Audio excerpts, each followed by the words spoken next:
బయట అంటే చాలా ఇన్‌స్టిట్యూట్స్ ఉన్నాయి. చాలా స్టేట్స్ ఉన్నాయి. ఇక్కడికొచ్చారు. సార్ అది ఆన్‌లైన్‌లో చూసా. ఫ్రెండ్ ఒకళ్ళు రిఫర్ చేస్తే వచ్చా. ఏం సో నచ్చిందండి ఇక్కడికొచ్చి ఇక్కడ మీకు? అటెండ్ అయ్యాక డెమో చూసా. అంతా బానే ఉంది. తర్వాత ప్రాక్టీస్ సెషన్స్ అన్నీ అటెండ్ అయ్యా. వీళ్ళు చేసే విధానం నాకన్నీ నచ్చాయి. కాబట్టి ఇక్కడ జాయిన్ అయ్యాలా. ఓవరాల్‌గా బావుందా మీకు? సార్ వర్త్ సార్ ఇక్కడ. 4 విషయాలు చెప్పమంటే కోడ్ నేమ్ గురించి ఏం చెప్తారు?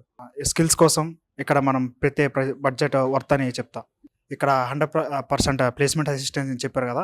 అది కూడా చేస్తాం. పర్సన్ టు పర్సన్ ప్రాక్టీస్ సెషన్‌లో పర్సన్ టు పర్సన్ చెక్ చేస్తారు. ఎవరు చేస్తారా, చేయట్లేదా అని చూసి అందరినీ చెక్ చేస్తూ ఉంటారు. ప్లేస్‌మెంట్‌కి ఇదొకటి హెల్ప్ అవుతుంది. జనరల్‌గా పేరెంట్స్ ఇక్కడి దాకా పంపించాలి అనంటే ఒక భరోసా ఉండాలి. అవును సార్. ఎందుకు ఇక్కడ పంపించాలి? కోడ్ నేమ్‌లోనే ఎందుకు పంపించాలంటే ఏం చెప్తారు? ఇక్కడ ఫ్యాకల్టీ, ఇక్కడ ప్లేస్‌మెంట్ అసిస్టెన్స్, ఇక్కడ జాబ్ కొట్టే వాళ్ళందరినీ ఇట్లా చూసి ఇక్కడ మనం డెమో అన్ని అటెండ్ అయ్యాక మనకే అనిపిస్తుంది ఇక్కడ అటెండ్ అవ్వచ్చు అని. మీరే ట్రైనింగ్ తీసుకుంటున్నారు ఇక్కడ? Java full stock. ఓకే. అవకాశాలు ఉన్నాయా బయట? ఉన్నాయి సార్. స్కిల్స్ లేకపోవడం వల్ల దొరకట్లేదు. బట్ కోడ్ గేమ్‌కి వచ్చాక నాకు కాన్ఫిడెన్స్ ఎట్లా వచ్చింది. అంటే వచ్చాక మనం ఇంటర్వ్యూ అని అటెంప్ట్ చేయగలం అనే కాన్ఫిడెన్స్ మనలో వస్తది.